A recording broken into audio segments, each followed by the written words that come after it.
Welcome to what to expect during your CCQS observation. You are taking an important step to show your commitment to high-quality childcare. You might be wondering what a CCQS observation is.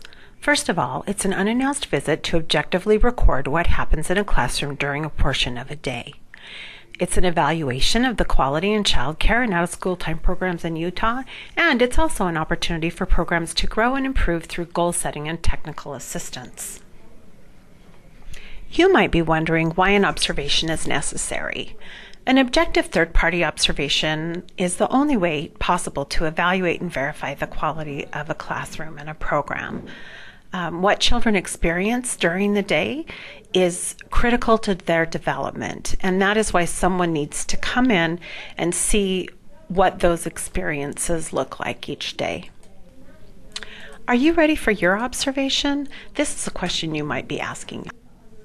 The other thing you might be wondering is what observation tools will be used. All of the observation tools utilized are age appropriate for the classroom in which the observation is taking place.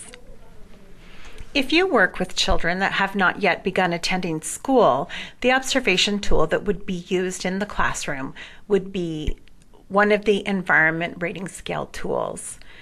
If you're a teacher that works with infants, toddlers, or 2-year-olds, then the Infant Toddler Environment Rating Scale 3rd edition, commonly known as the ITERS 3, would be the tool utilized for your observation. If you're a teacher that works with 3, 4, or 5-year-olds that have not yet begun attending kindergarten, the Early Childhood Environment Rating Scale 3rd edition, or commonly known as the ECHRS 3, would be the tool that would be used. The observation tool used in school-age classrooms was developed by the Weichert Center and is called the School-Age Program Quality Assessment, or is commonly referred to as the SAPQA. The reason that this particular tool was selected is because it can be used both in private programs and out-of-school time programs. Let's talk for a few minutes about what the tools measure. Quality is a number of factors that come together to create a positive learning environment for children. No one thing can create quality in and of itself. The ITERS and ECHRS tools evaluate 6 different areas. Each area looks at a number of items that contribute to the overall score in that area. The first area is space and furnishing. The observer will look at furniture in each classroom to see if it is the right size for the children and if there's enough furniture to accommodate all the needs of the children. They will also look at how the room is arranged and if there's enough space for the children to play together and use materials. The second area is personal care routines. The observer watches to see how these things that children do multiple times each day are carried out. Examples of routines include hand washing, meals, diapering, or toileting. The third is language and books for infants and toddlers and language and literacy for preschool-age children. This is a critical area for children's development and helps them get ready for school. This refers to how the adult talks to children, their tone of voice, their use of words and descriptive language. How are books used in the classroom? The observer will be writing down things they hear the staff say so that they can be accurate in their scoring. The fourth area is activities for infants and toddlers and learning activities for preschoolers. What is available for the children to use? Are there interesting materials to explore? Are there interest areas set up and do children have access to them? Are children allowed to choose materials they are interested in, and how do staff promote learning during play and free choice times? The fifth area is interactions. Although there is no one ingredient that creates quality, how the teacher interacts with children and guides them in interactions with each other is one of the most critical components of quality. Remember, you are the most important part of the environment, and what you do matters. Children will remember how you made them feel long after they have left your care. Lastly, the observer will look at program structure. They will consider the schedule, transitions from one activity or routine to another, and how the day generally flows. The PQA tool looks at 4 major areas. The first is health and safety. The second is supportive environment. This is assuring that children are supported both by the environment itself, meaning it is size and age appropriate, as well as the teacher providing support to the child to learn and develop a healthy self-image. Interaction is the next area that is observed. How the staff interact with children and how they facilitate interactions between children is considered. Lastly, the PQA looks at engagement. Are the children enjoying the activities available? Is the adult ensuring that everyone has the opportunity to be engaged with activities, peers, or learning within their environment?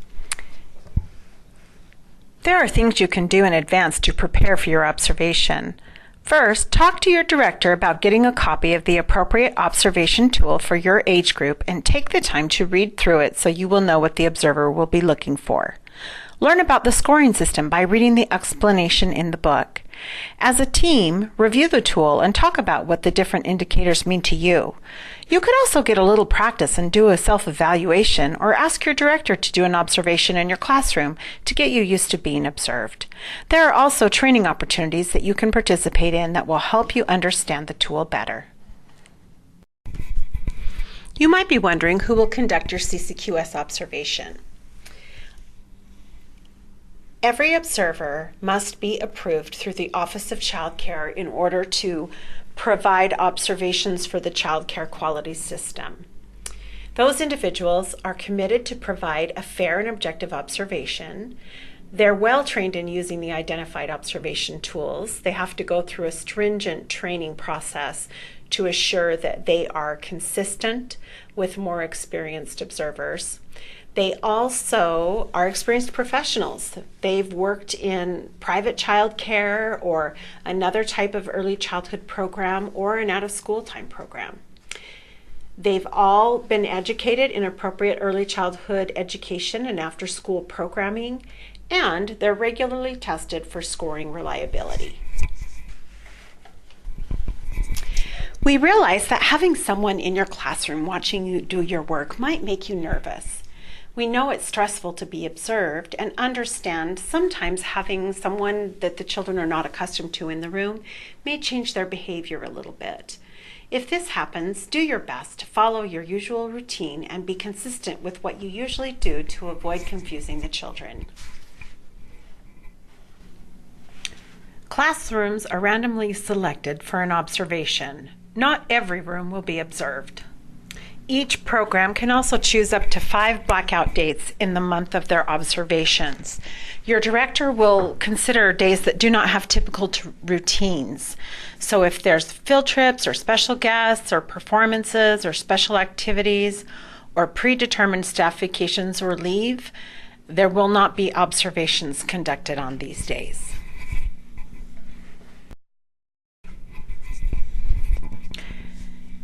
If you are a teacher of an infant, toddler, or preschool classroom, the observer will generally arrive around 8:30 a.m. in the morning, and they will stay in the classroom and observe for about 3 hours. For school-age observations, the observer typically arrives at around 3 or 3:30, and the observation will last about an hour and a half. There will also be some interview questions at the end. It's critical that the Office of Child Care ensures that all observations are unbiased and fair. For this reason, we must observe at least one classroom per age group, and the age groups are broken up in the following way. Infants, toddlers and twos, preschool, and school age. This means that in a program where children are cared for from infancy through school age children, that the program would receive at least 4 observations. We will observe at least 1/3 of the classrooms in each age group. So if a program is larger and they have, for example, 5 preschool classrooms, 2 of the classrooms would be observed. Classrooms are grouped by the scale and then randomly selected. When the observer arrives, if your classroom is one of the ones that is randomly selected, the observer will come in and introduce themselves to each caregiver in the room and explain what they will be doing during the observation. They will answer any questions the caregivers may have. During the observation, observers will not talk to staff or children. They will be writing what they are seeing and hearing throughout the observation. They will count books, blocks, and other materials and may open cupboards or bins. Sometimes this can be very disconcerting for caregivers. Please understand that it is what happens in every classroom and is not a reflection of the observer or how they feel about what is happening in the room. It may seem that it's strange that the observers are quiet, and you might wonder why.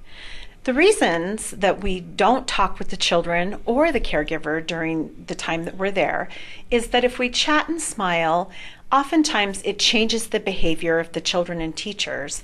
And then especially the children will want to start interacting with us.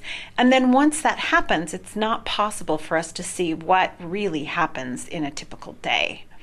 We also want to make sure we don't miss anything, especially all the positive work that's happening in the classroom. We have to make sure that we're accurate and fair and writing down all the great things we're seeing and that we're giving you a fair opportunity to show your skills. We also don't want to distract the children from participating in the daily activities. If we were to engage with them and them having a person in the room that they're interested in and they find, it's a novelty, they'll congregate around us and then it will be impossible for you to run the classroom the way that you normally do. So we really do not want to disrupt your day, and we will try to stay out of your way and be as invisible as possible. Our priority is to ensure we're accurate and fair with our scoring. On the day of your actual observation, your observer is not going to give you any feedback on the observation that same day.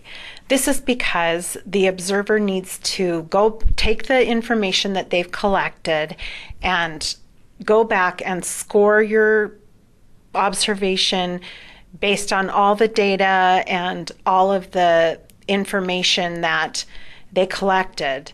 And then they'll bring some feedback back with a written report and give it to the director at a later date.